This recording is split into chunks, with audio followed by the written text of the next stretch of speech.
Alice and I are always looking to be more healthy, and we were just talking about how fasting is one of the best ways to do that, but it's so hard. But the great thing about Prolon is that's not what you're doing. It's not that you're not eating for 5 days. Instead, you're using their science-backed program to convince your body you're fasting. You guys, this 5-day program really is amazing. It comes beautifully packaged and it does all the thinking for you. Each day is its own box. And by following their program, I know I just feel so much better.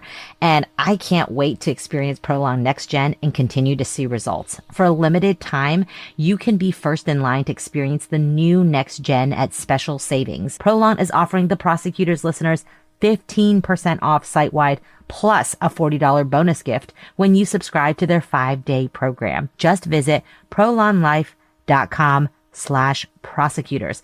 That's PROLONLIFE.com/prosecutors to claim your 15% discount and your bonus gift. prolonlife.com/prosecutors. We've got a very different kind of sponsor for this episode, The Jordan Harbinger Show, which is a podcast you really should be listening to. And I know that every day somebody tells you that you just have to listen to some podcast and you nod and say, sure, and then you never listen to it. Don't let that happen here. Jordan's show, which Apple named one of its best of 2018, is aimed at making you a better informed, more critical thinker so you can get a sense of how the world actually works and come to your own conclusions about what's happening even inside your own brain. Each episode is a conversation with a different fascinating guest. And when I say there's something for everyone here, I really mean that. In one episode, Jordan talks to a hostage negotiator from the FBI who offers techniques on how to get people to like and trust you, which sounds useful and disturbing at the same time. This is a show you guys are going to love. If you were listening to our show a couple weeks ago and you heard that excerpt where a lady discussed her experience with the Westboro Baptist Church, and you were intrigued, that is the Jordan Harbinger Show, and that's the kind of interview you guys are going to get. Jordan has a true crime starter pack you're going to love. You should jump into this immediately if you haven't listened to it. We love the Jordan Harbinger Show, and we think you will as well. Search for The Jordan Harbinger Show. That's HARB as in boy, IN as in Nancy, GER on Apple Podcast, Spotify, or wherever you listen to podcasts. The Jordan Harbinger Show. You will enjoy it.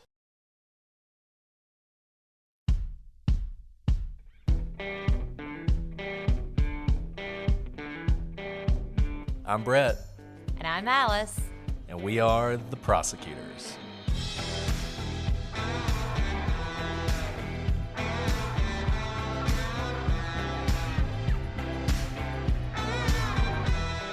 Today on The Prosecutors, we begin our look at the interviews that changed this case.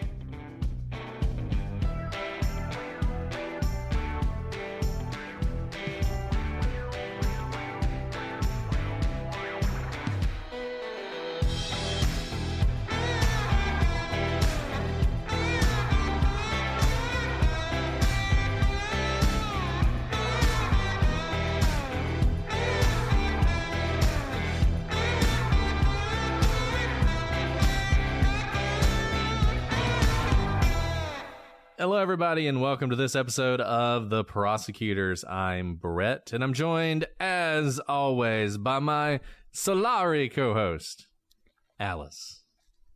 That was so beautiful, Brett. It's beautiful. I don't know what Solari means. I feel like it's like a Vegas show or something. It means sunny. It means sunny. It's your sunny soul. Disposition. Soul. The sun. Exactly. Solari, like a solarium, you know? Well, that's very nice of you to say, because even though that was like a really intense thunder we heard an hour ago, no tornado yet. There you go. It's all, if it weren't 10 o'clock at night, it would be all sunshine and roses outside. I'm so tired. You got to hold on, Alice. This is, those of you who are listening, this is our second episode we've recorded tonight because we're trying to go ahead and have the second episode, which you guys will be listening to the next day after we recorded the last one. But we're doing them back to back, and Alice is powering through, and she's got this. If you could see her face like so many of our patrons can right now, you would see her sunny disposition, and she is ready to rock and roll. Am I right, Alice, or am I Rocking and rolling here. Rocking and rolling. Well, let's just dive right in. Because I do want to talk about these interviews, because a lot happens in these interviews. Let's do it. These interviews are important. Okay. And we talked about a lot in this case already, but the thing that drives it are the interviews from various people who came in to talk to the police. The first person we're going to talk about, which will be pretty short, is Adnan himself. Now, Adnan didn't give a whole lot of interviews because at some point he became a suspect. But on February 26th, he did give an interview with the police. Now, this was in his father's presence. This is standard because he's only 17 at the time. And from the descriptions of this in the write-ups, it is incredibly awkward. To a certain extent, I think this sort of plays into some of the stuff we talked about yesterday, this family dynamic, because Adnan is talking to the police and he's basically whispering because he doesn't want his father, who's standing right there, to hear what he's saying. And in fact, he will ask the police for any future interviews if he can have his brother there and not his father there. But he's 17 at the time, and he says that he's known Hay for years and that she had been a good friend of his. When asked whether they were in a relationship, Adnan sort of sheepishly says yes, because he doesn't want his father to know about the relationship, it's interesting because his father does know about the relationship. It's not like this was a secret. It's not like this is something he had managed to keep away from them up to this point. But even now, even at this late date, a couple months after they've broken up, when she is missing and will soon be found dead, or actually I think she had been found dead by this point, he's still sort of holding on to this sort of secrecy, right? He's still sort of being sheepish about this. He's very nervous. He tells police that he had been in Hay's car before, but he says he wasn't in her car the day of her disappearance. He says he doesn't know anyone who would want to hurt Hay, but he does mention Don Clendenst, who worked with her at LensCrafters and whom Hay had been dating. And as if we need any more proof, later on, Adnan's going to say he did not realize that Hay had a boyfriend. He clearly did. He knew that Hay was dating Don. Yeah, I don't think we can read too much into the fact that Adnan is nervous this day with his dad there. I mean, obviously, Hay, whether something bad has happened to her or not, has been a source of tension for Adnan and his father at this point. I just think that's, it's got to affect his answers. But obviously the mentioning of Don is very interesting because obviously we're here pointing fingers. And what we had talked about last episode, at least, was it seems through the defense file that Adnan's hands are in, different parts, at least trying to give an alibi. And by the way, you can have an alibi even if whether you're guilty or innocent, right? But we see him kind of planting these alibis everywhere. And here we have that again, where he's pointing the police to look at someone else, Don in this instance, to kind of deflect attention from himself. Another interview that's very interesting and early on is from Jenn Pusitari. On February 27th, the police talked to Jennifer Pusitari for the second time. The first time they spoke to her, they walked away thinking that she knew nothing because she said she knew nothing. But now Pusitari comes back with her mother and an attorney present, and she's ready to tell the police everything she knows, and it's not nothing. She's interviewed by Detective McGillivray and Detective Ritz. After some introductions, the officers ask her if she can tell them anything about Hay's disappearance. Jennifer explained that Jay had arrived at her house between 12:30 and 1:30 in Adnan's car. And she knew this because Jay doesn't have a car. And Jay also had Adnan's cell phone. Jay will later tell Jennifer that he had Adnan's car to go pick up a gift for his girlfriend. So Jen and Jay hung out and played video games until about 3:30 p.m. when Jay got 2 or 3 calls in a row. This was a call that Jay was expecting. He'd told Jennifer he'd be getting a call around 3:30, and at that point, he'd have to leave her house. While Jay was there, Jennifer said he wasn't himself. Jennifer said he was uptight, like there was something wrong. But she didn't want to ask him because it was none of her business. Jennifer didn't know who they were or if it was the same person who had called Jay. But between 3:45 and 4:15 p.m., Jay leaves Jennifer's house. At this point, Jennifer goes to pick up her parents and she goes to dinner. At some point, she gets a page or a phone message from Jay asking her to pick him up at a park. It might be leaking, but this point is kind of inaudible in the interview. But then she gets another message telling her he will be late and not to come get him yet. This makes no sense to Jennifer, so she calls Jay to get clarification on what he means. And she's actually surprised when Adnan answers the call. Adnan tells her that Jay will call her when he's ready. She gets that call or that page between 8 and 8:30 p.m. And she is supposed to pick up Jay at the Westview Mall parking lot in front of Value City. A few things that are already pretty compelling about this statement. Number one, Jennifer is there with her mother and her lawyer.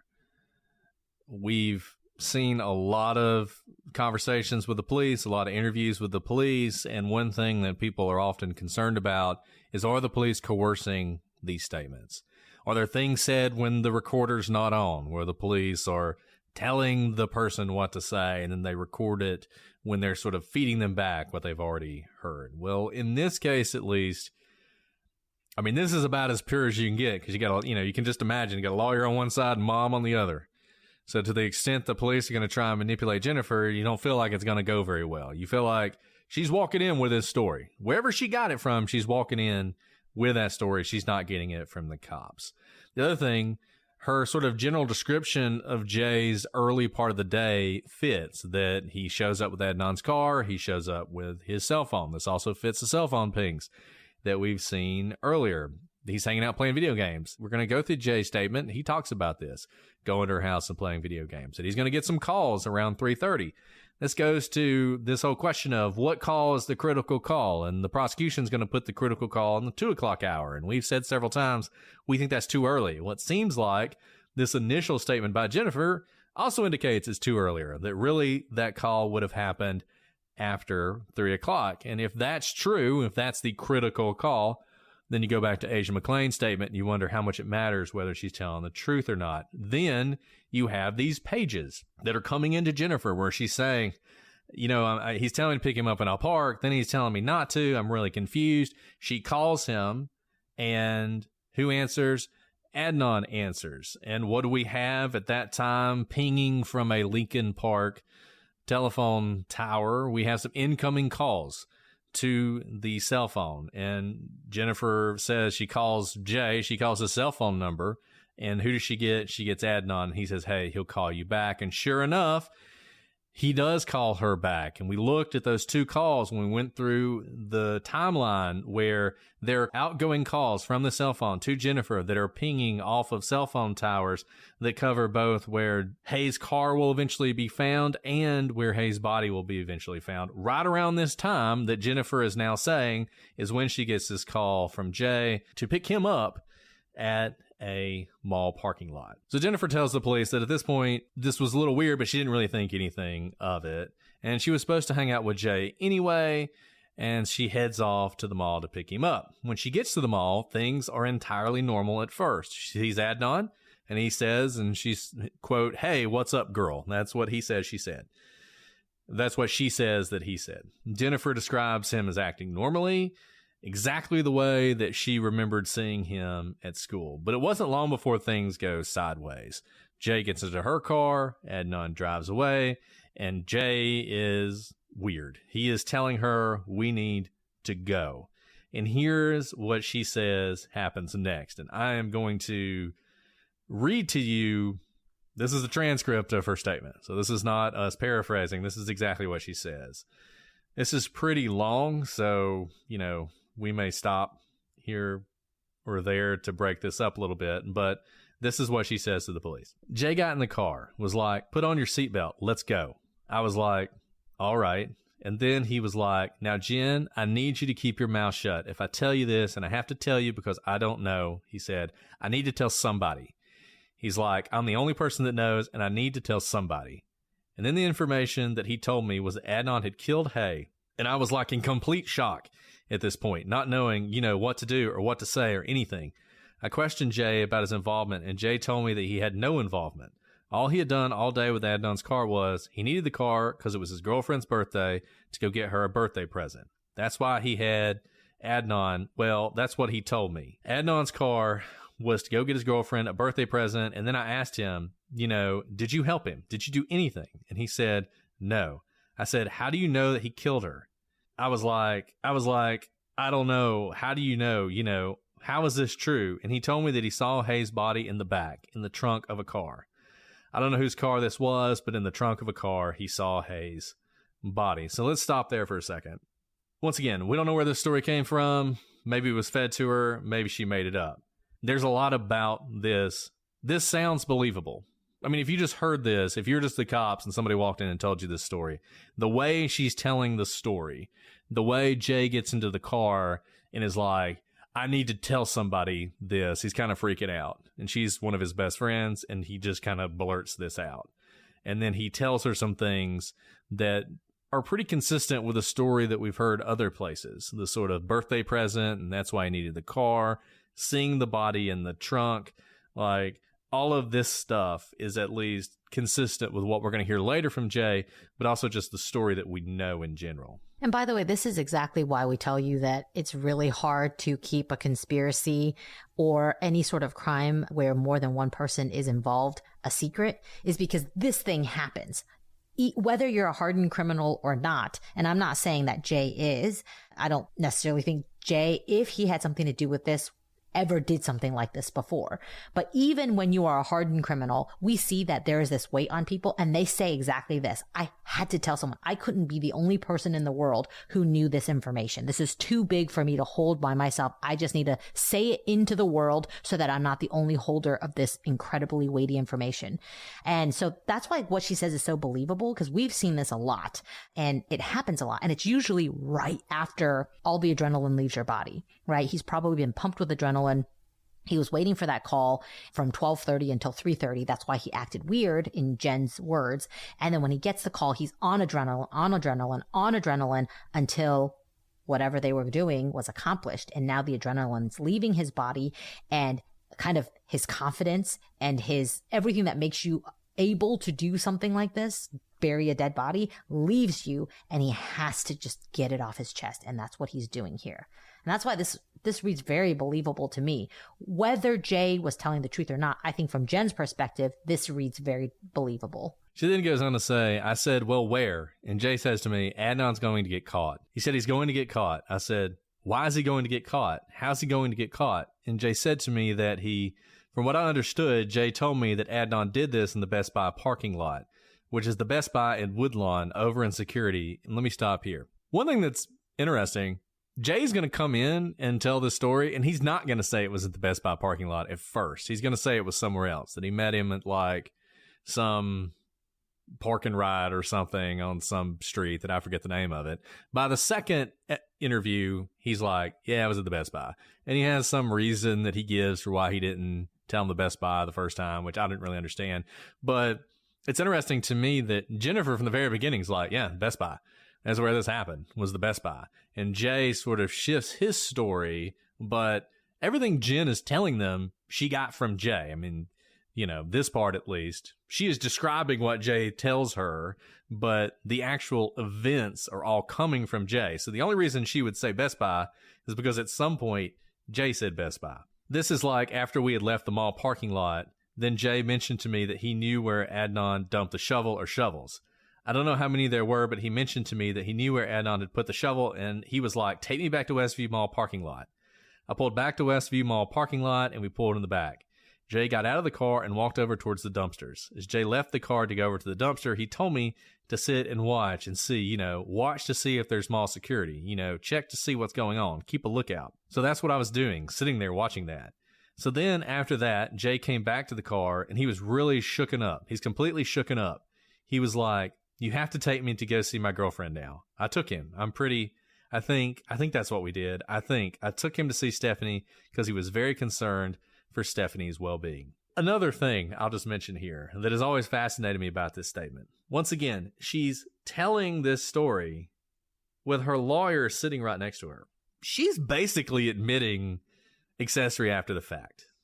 She's assisting Jay in covering up his role in this crime. Jay will eventually be charged with accessory after the fact for what he did. Now, obviously, Jay is much more involved in the murder itself than Jenn is. But I just wonder how that conversation went with her mom and her lawyer, because they had to have talked about this. They had to have sat down before they went to the police and been like, this is what I'm going to tell them. There's no way her lawyer lets her walk into that room without knowing what she's going to say to the police. So they've had this conversation. And it's interesting to me that her lawyer wasn't more concerned about her basically just admitting a crime. And how this strikes me, because her mom is also in there with her, is that just like she is describing how Jay acted when he first got in her car saying, I have to tell this to somebody, she probably word vomited to her mom and was like, I need to tell someone something. And her mom was like, this is deep. We need to get a lawyer. And the lawyer got involved, and they probably heard the whole story. And depending on tactic, because we've seen different tactics with different attorneys, but she obviously knows a lot of information secondhand. And for it to be believable, I think you need to know the whole story. So I can imagine the attorney saying like, yeah, this is going to expose you, but like everything you know is secondhand. You need to just be upfront with everything that you have, because they don't care about you. They care about Jay or Adnan. I'm just thinking about what their conversation could have been, because otherwise, if she minimizes herself in the beginning, I can see that they start focusing on her and picking her statements apart and thinking, why are you minimizing your involvement? Did you have something to do with the ultimate murder, not just the accessory after the accessory to the accessory after the fact? Yeah, that's a good point. And I bet you can imagine how this went down. Jay tells her this. She says various things to people. When we went through the timeline, we talked about when Jenn would tell various people that Hay was strangled, which she wouldn't have been able to know. That when the body was found in the park, she said, if that person was strangled, I bet it's Hay. So she didn't keep it all to herself. When the cop showed up at her door to ask her whether she knew anything, I can only imagine she was already probably stressed out about this and about what Jay had told her. Then the cops show up and they're like, do you know anything about this? And she says, I don't know anything about it. And then as soon as they left, she probably freaked out. And you're right. She probably went straight to her mom and said, I have to tell you this. And I can imagine the lawyer, after she first said to the police, I don't know anything. So clearly she's already lied to the police, right? There's not only just admitting to be an accessory after the fact, she's also kind of admitting that she lied to the police already. Not a great thing. She could be charged if they wanted to. But I can imagine that the police, in addition to saying we have to tell them the whole story, is to make this believable. Her admitting to some involvement in it makes her whole story believable, because the police weren't looking at her. They weren't saying, hey, your story doesn't check out, Jenn Pusitari. We want to talk to you again. She brings it up herself. She is admitting when they didn't know that she knew more, to come in and tell a story that implicates herself even more than before, because before she could have just stayed quiet and probably no one would have known she knew more. Jay didn't say anything about Jenn Pusitari, so the police were not knocking down her door. I can imagine that the police hearing this whole story, they're like, this is all secondhand, this is all hearsay, but man, why would you be telling of this story that puts you in a really bad light, in a way worse light than the first time we talked to you, if you didn't actually hear something and know something and you're telling us what you heard? Whether what you heard is true or not, this is really what you heard. She then goes on to say, he didn't want Adnan to ever talk to Stephanie again. He didn't want Stephanie to talk to Adnan again, but he didn't know how to tell Stephanie not to talk to Adnan. Because if he said something like that to Stephanie, then she's going to be like, why? He's my friend. Why can't? And Jay doesn't want to have to explain anything. He would not tell anyone that he knew, because he didn't want Adnan. He told me not to tell anyone because he was concerned. Not that Adnan would necessarily come after him, because I guess, as far as I know, and as far as Adnan knows, the only person that knows anything about this is Jay. I don't think Jay has went back to Adnan and told Adnan that he's told me. I don't know. And Jay I think I took Jay to Stephanie's house. After we had left Stephanie's house, we went to my friend Christie's and stayed there for the remainder of the night. Well, we went home for the evening, inaudible, that night. And this is consistent with a couple things. I think Stephanie has said this, that Jay came to see her that night.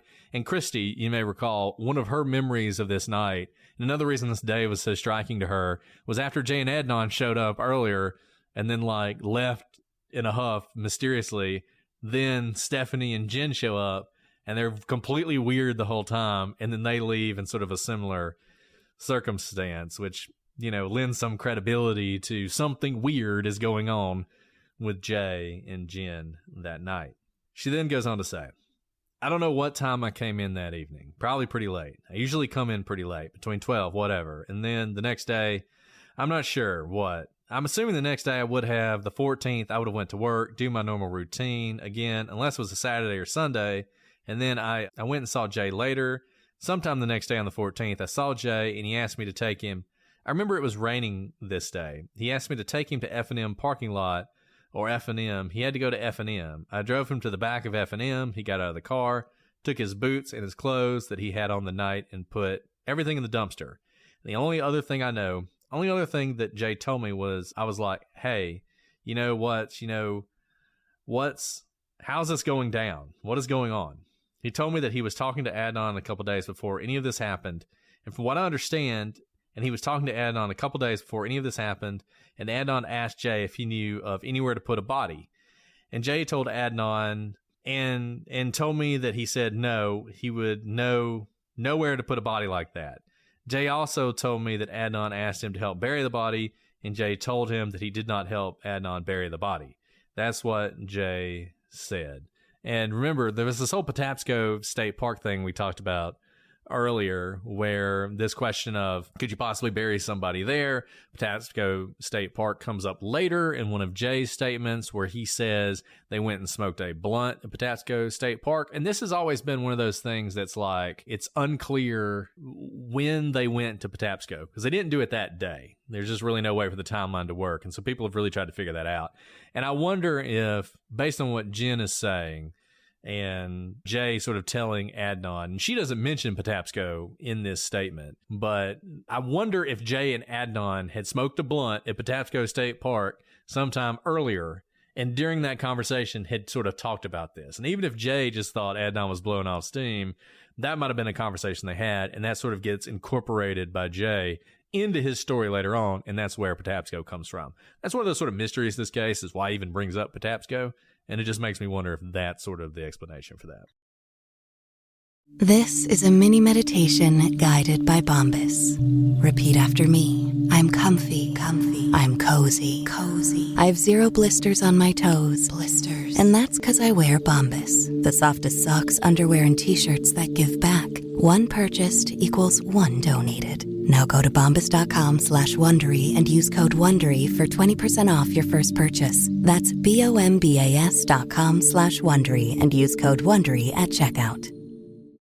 Optimize your nutrition this year with Factor, America's #1 ready-to-eat meal service. Factor's fresh, never-frozen meals are dietitian approved, ready to eat in just 2 minutes. Choose from 40 weekly options across 8 dietary preferences, like Calorie Smart, Protein Plus, and Keto. Eat smarter at factormeals.com/listen50 and use code LISTEN50 for 50% off, plus free shipping on your first box. Factormeals.com/listen50, code LISTEN50.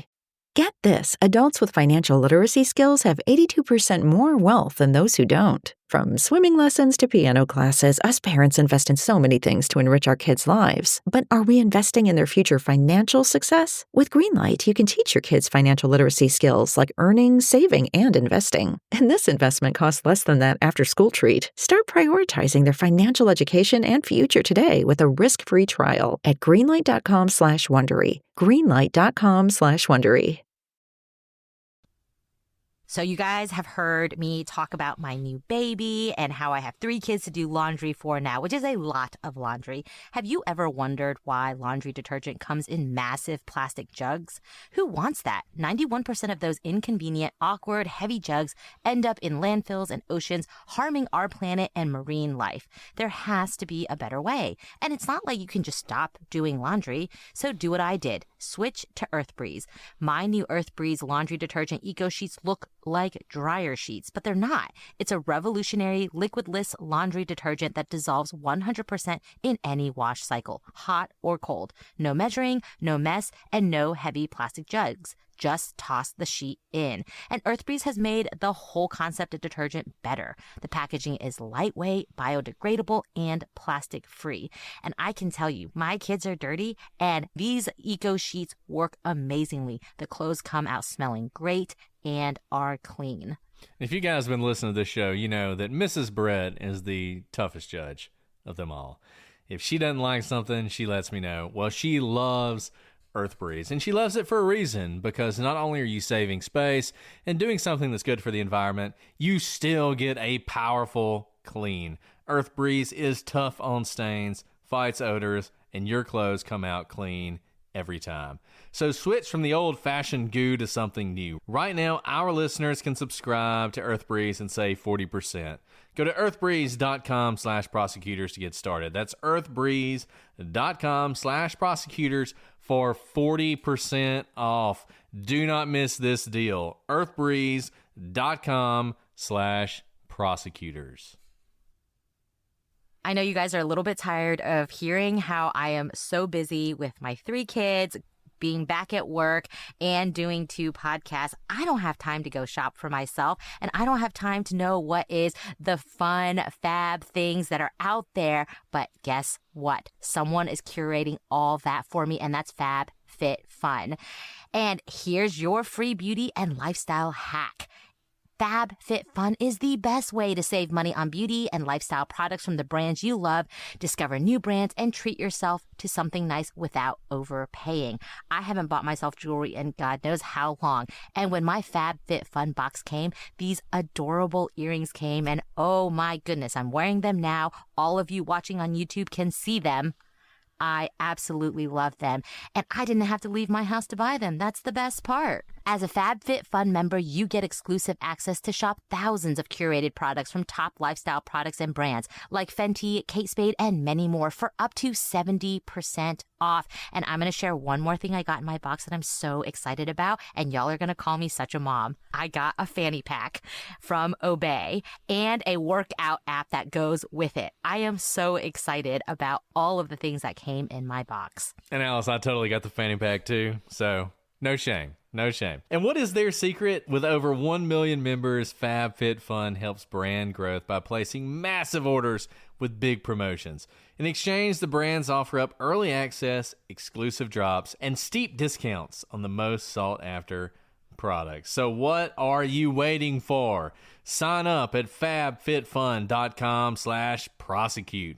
Customize your box and get access to discounts up to 70% off brands like Fenty, Free People, and Our Place, to name a few. Not in love with this season's options? Take the credit to shop their exclusive flash sales of up to 70% and save on the biggest name brands out there. If you join FabFitFun as a new seasonal member right now, you'll also get 20% off your membership. So your first box is only $47.99 for up to a $300 value box each season. But only while supplies last. FabFitFun boxes sell out. Join FabFitFun today and save at fabfitfun.com/prosecute. That's fabfitfun.com/prosecute. Angie has made it easier than ever to connect with skilled professionals to get all your home projects done well. If you own a home, you know how much work it can take. Whether it's everyday maintenance and repairs or making dream projects a reality, it can be hard just to know where to start. But now, all you need to do is Angie that and find a skilled local pro who will deliver the quality and expertise you need. And Alice, you can turn to Angie with confidence no matter what the size of your home or the size of your project. Whether you've got a 100-year-old house like I do where it seems like things are always breaking, or if you're renting and you're needing someone to help you with moving, installations, or cleaning, Angie is there for you, and they're there for you with confidence. So, Angie has over 20 years of home service experience, and they've combined it with new tools to simplify the whole process. Bring them your project online or with Angie's app, answer a few questions, and Angie can handle the rest from start to finish. Or they can help you compare quotes from multiple pros and connect instantly, which means you can take care of just about any home project in just a few taps. Because when it comes to getting the most out of your home, you can do this when you Angie that. Download the free Angie mobile app today or visit Angie.com. That's ANGI.com. Check them out today. Angie.com. ANGI.com. Ryan Reynolds here from Mint Mobile.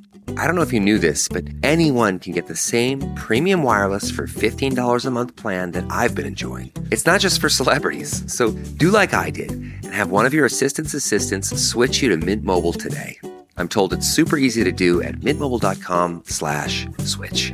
Upfront payment of $45 for 3-month plan, equivalent to $15 per month required. Intro rate first 3 months only, then full price plan options available. Taxes and fees extra. See full terms at mintmobile.com.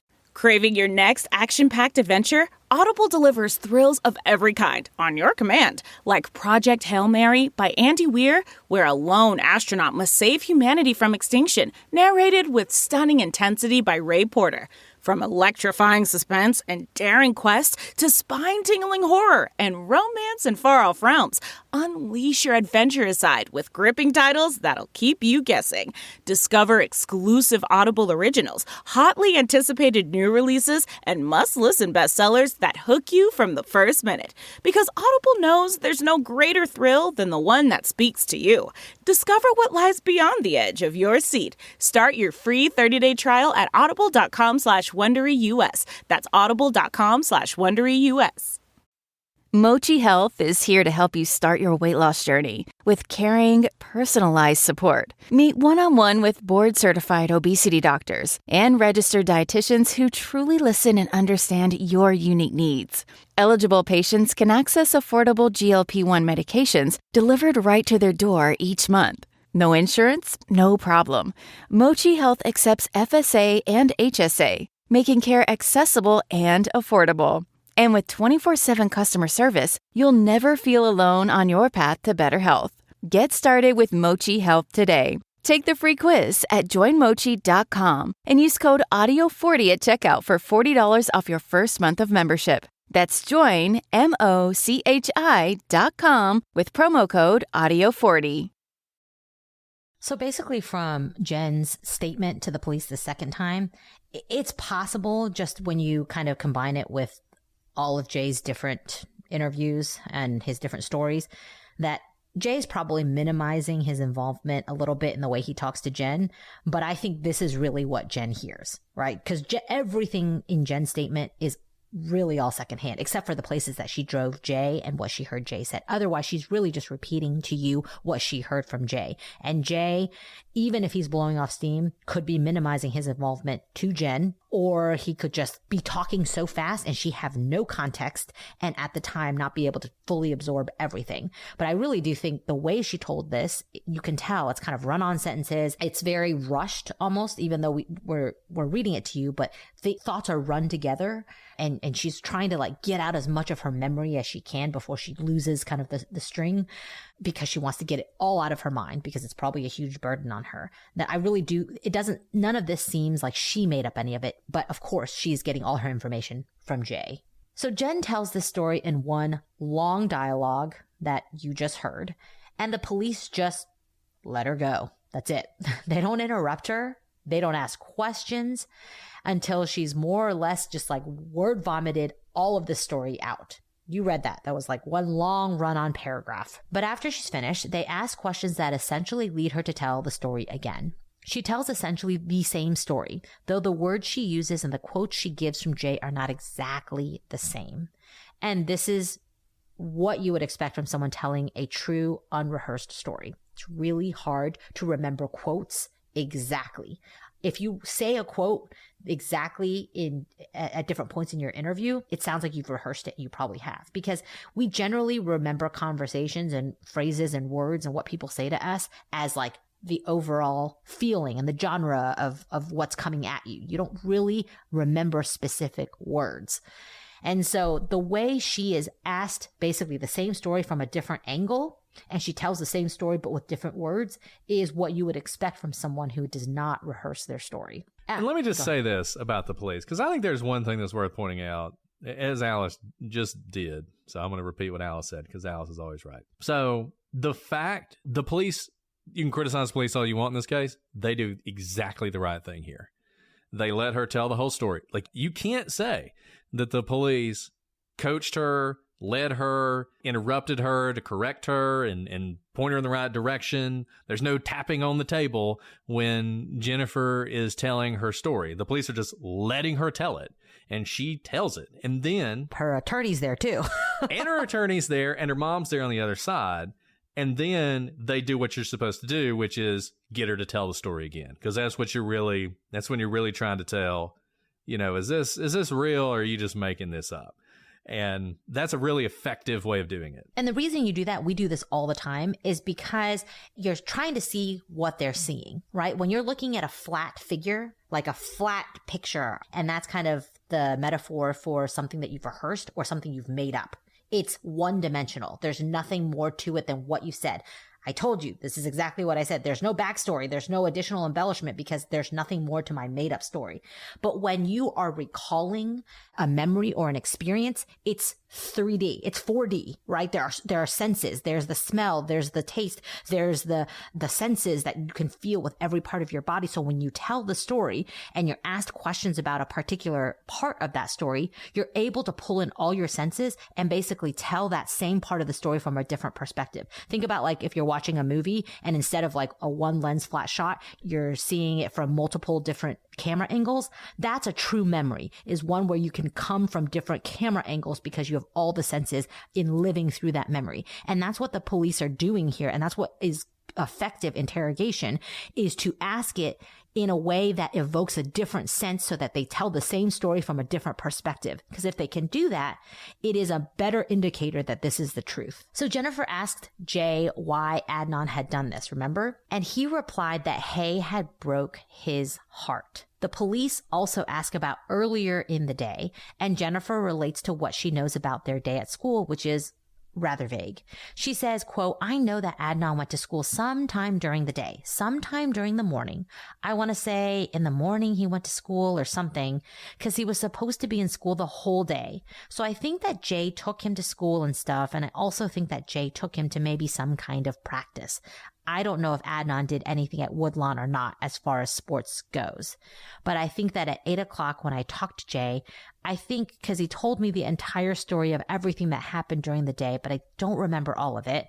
I remember that he said that Adnan said that he did it in Best Buy parking lot. He said that he saw Hay's body in the trunk of a car. And he said, I remember him mentioning something about taking Adnan to school.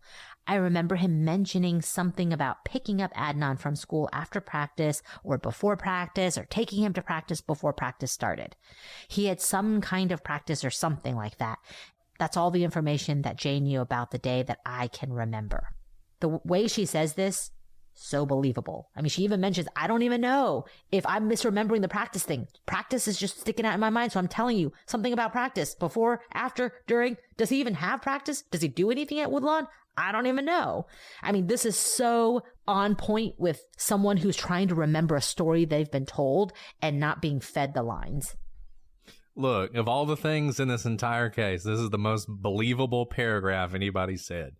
Everything about it is believable. Look, maybe Jay killed Hay and for whatever reason, and then told Jenn this entire story.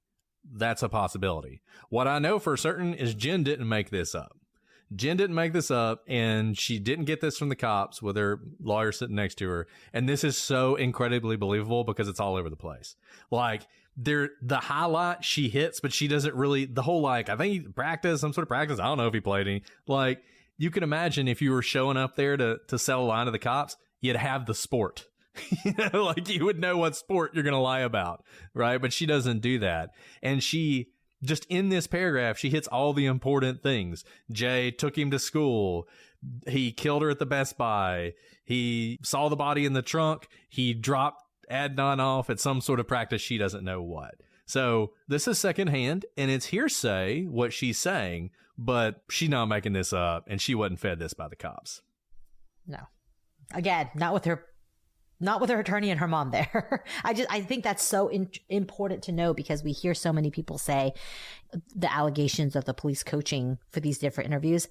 She was not coached, not with two people present there. One being her mother, who probably was the one who said, we need to call an attorney, and then her attorney as well, who is, obviously barred and able to see the things that we cannot see because we're reading the transcript. So Jenn tells this very long-winded story. And the police ask a great question. They said, how can Jenn remember the date that all of this happened? And she explains that it was the only day Adnan had ever called her. Police had earlier asked her why Adnan called her on the 13th. So it's not so much that she remembers the 13th. She remembers the day that Adnan called her. And we know from cell phone records that it's the 13th. Yeah. And then in another sort of twist on this that I think makes her even more believable, Jennifer is surprised. She herself expresses surprise that Jay would help Adnan. And this is one of those things, when you think about this case, one of the questions that everybody asks is, why would Jay even do this? Why would he even be involved in this? And Jenn doesn't really have a very good answer for that when the cops ask her. She says, I don't think that Jay would lie to me, first of all. So she thinks Jay's telling her the truth. And I don't know, unless Adnan paid Jay a good sum of money, I really don't see Jay helping him, which is so funny because she's basically saying, well, I don't think he's lying, but I don't really know why he would do this, and maybe he paid him some money, which he didn't. I mean, we know that, but it's just such once again, the kind of statement from somebody that makes everything else they say more believable. Because of the way she puts it. And remember, while she doesn't know Adnan that well, so she doesn't really care, and maybe she, you can say she's making something up because she hates Adnan and wants him to get in trouble. Maybe. But we do know she's good friends with Jay. And this whole statement is bad for Adnan, but it's also really, really bad for Jay. And so why would she make something up that hurts her friend a ton? Of everyone we've talked about so far, she is just incredibly believable to me. She may have been lied to, but she is believable in what she's saying. I don't think she made up any part of this statement. And it reminds me, we talked about when we did Murder in Alliance, and there was just one statement from one random person that happened at a time that could not have happened if the person who'd been convicted was innocent. And it reminds me of that. It's like Jennifer is just, there's really no reason for her to be making this up, like you said.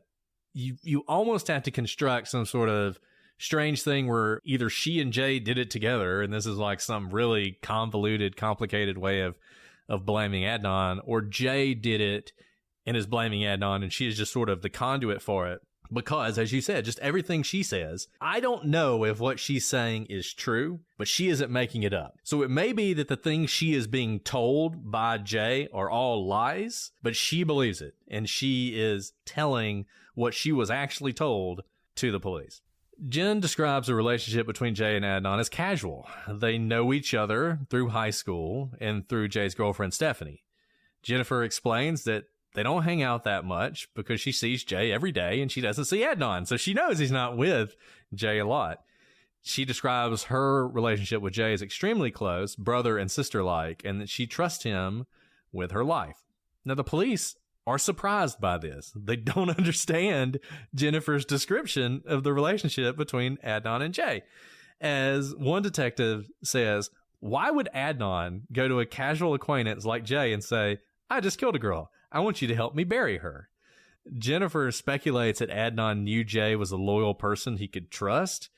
Adnan was obviously much closer to Stephanie, and Jennifer thought that he could have led Jay to believe that the closeness between Jay and Stephanie could have led him to believe that Jay would help him because he's so close to Stephanie. The police asked Jennifer whether she had considered going to the police earlier. She said that she'd heard from a friend that the police believed the man who found the body might be a suspect. That's Alonzo Sellers. Jennifer said that at that point she goes to Jay and both of them were concerned. And Jay said, we can't let the wrong person go down for this. At the time, they didn't take any action, but the whole thing had weighed on Jennifer. The police also asked Jennifer about Hayes' car. They tell her, we can't find the car despite a lot of looking. Jennifer, unfortunately, doesn't have a whole lot of information on that. And look, I mean, there's a lot going on here. Jennifer's story, and I think Alice and I have said this a couple times, it is powerful, and it is hard to overcome if you think neither Jay nor Adnan are involved in this crime. If you think this is some sort of third person, Jenn's story is hard to get around. And the people attack it because it does contradict itself at times. Jenn, she doesn't seem to know everything that she should.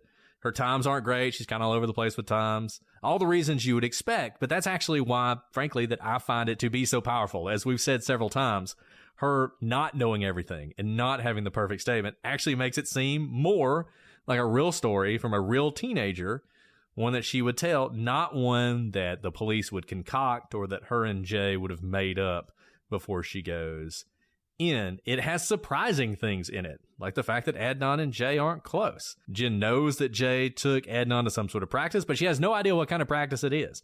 Those are the kind of things that just make you think, man, this feels like a real story. And Jenn doesn't know where the car is.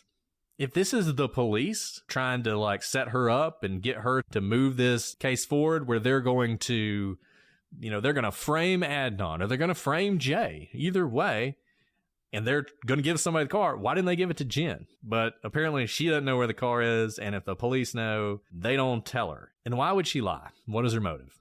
If she's lying, what would be her motive to do that? Now, she has no firsthand knowledge.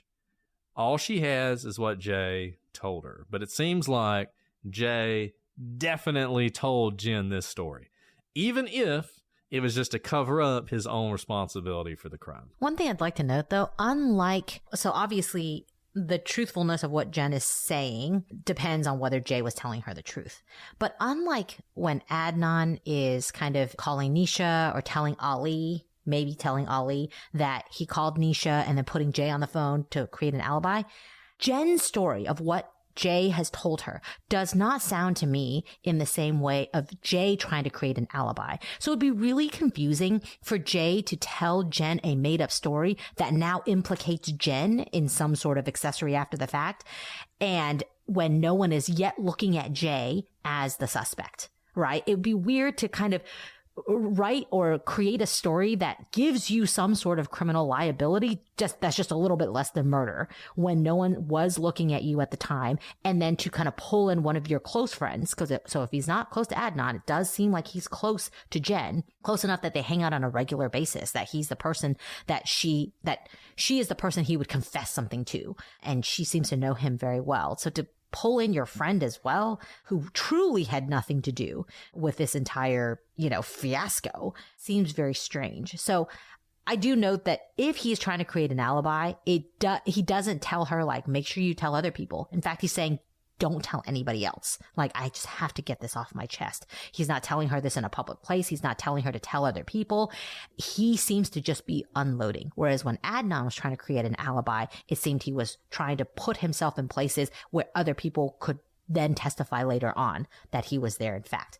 All of this happens after the fact, seeming more like the word vomit out of an emotional response rather than creating an alibi at the same time or ahead of time. No, I think that's right, Alice. And this is going to be a little bit of a short episode today because this is your second episode this week. But next week, we're going to move on to Jay, and we're going to talk about Jay's statements that he made. We're going to go through them, show how they contradict each other at certain points, talk about some of that, see what shakes out of it. But to me, the Jay statements are interesting.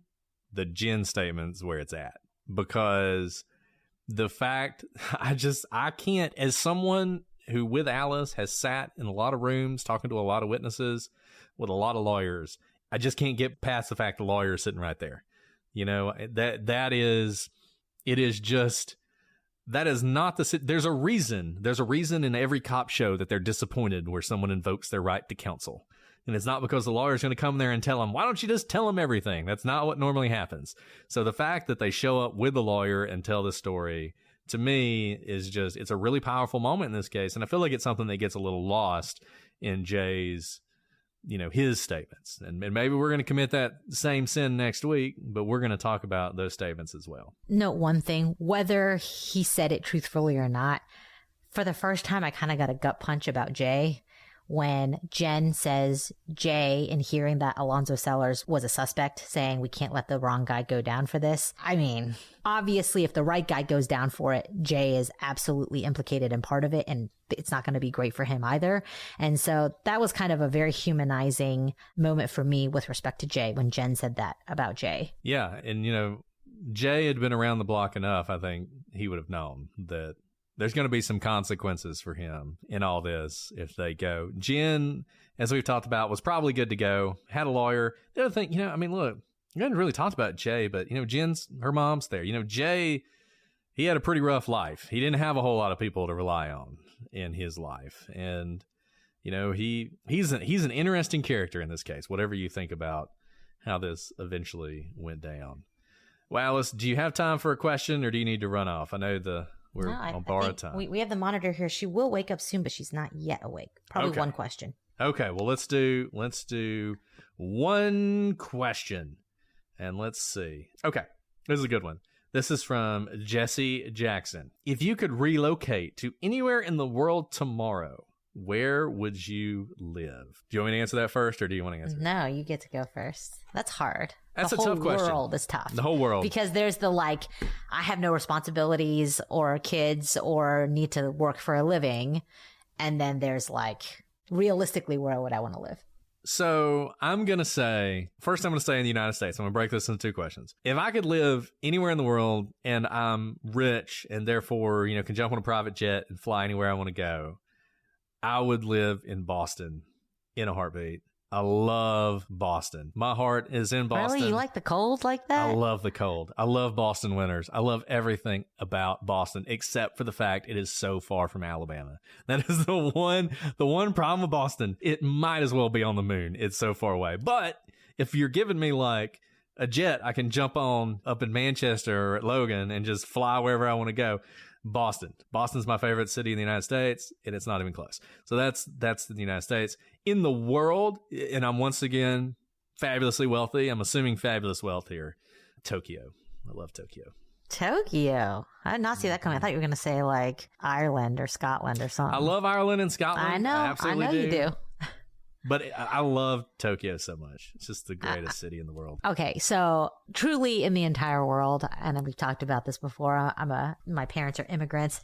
I would probably still want to live here in the United States because I have cousins who live on 4 continents, and I get to visit them a good bit, and they're really interesting places. But I think ultimately to live, I really am so happy to be here. And part of that might just be because I've been able to experience so much of the world that they're great places to visit. And I see my extended family's life in those different countries, but I'm happy here. With that said, I do love the seasons. You're right, but I can't venture so far up to Boston because that is really cold. But where I went to college in the Blue Ridge Mountains is in the middle of nowhere with a town of 8,000 people. It is just so idyllic. It was beautiful. When I lived on the East Coast, I would go back there all the time and just we would go to a cabin in the middle of nowhere and hike the Blue Ridge Mountains. It smelled like pure, beautiful air. But I think really, really, really where I want to be is where my friends are. And I don't know what city that is in. So if I could get all my friends to move there, then I'd be happy, But in terms of weather and the beautiful nature of it all, it would be the Blue Ridge Mountains. It's wonderful. Kristen in the chat asked if I would be a Celtics fan. I am a Celtics fan. I don't know what you're talking about. I'm a fan of all Boston sports. I'm a Bruins fan. I'm a Celtics fan. I'm a Revolution fan. The Patriots, the Red Sox, all of it. Well, we had just enough time for one question. Look at her letting us do 2 episodes. There you go. Well, we'll wrap it up now so Alice can get to her baby. You guys know how to get in touch with us. I'm not going to repeat it now. We'll be back next week with Jay. But until then, I'm Brett.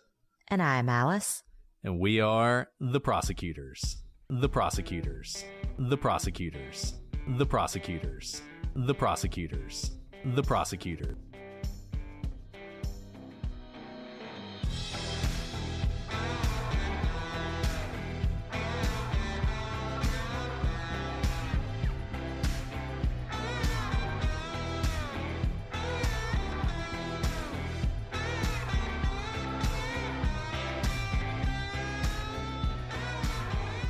If I was a billionaire, I'd drop $250,000 on whatever I wanted.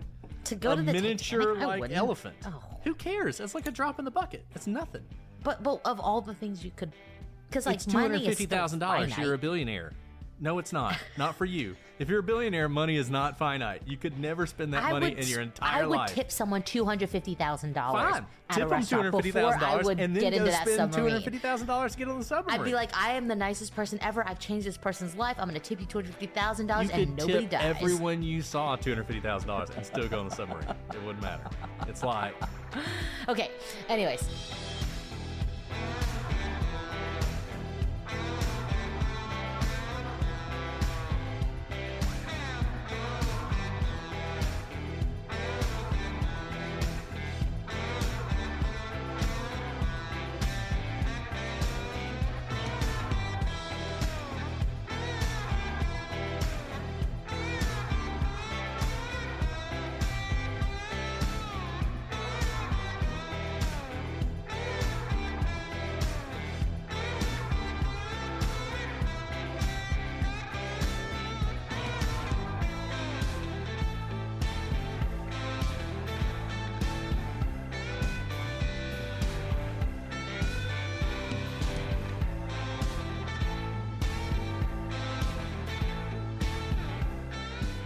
well.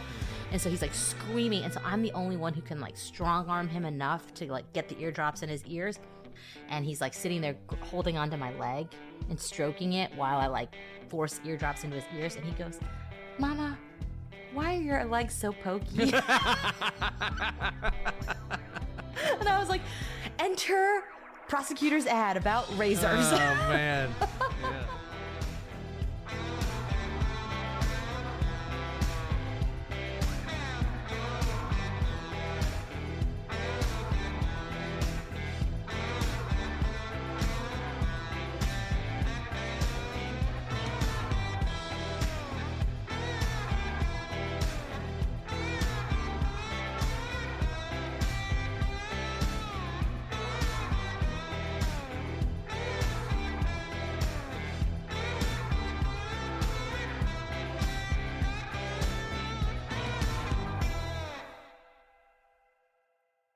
Instacart is on a mission to have you not leave the couch this basketball season, because between the pregame rituals and the postgame interviews, it can be difficult to find time for everything else. So let Instacart take care of your game day snacks or weekly restocks and get delivery in as fast as 30 minutes, because we hear it's bad luck to be hungry on game day. So download the Instacart app today and enjoy $0 delivery fees on your first 3 orders. Service fees apply for 3 orders in 14 days. Excludes restaurants. If you were fixing your bra straps, fussing with wires, or battling your bra during this podcast, stop right now. You'll want to hear this. Those bra problems, those problems you thought you had to live with, Third Love has solved them.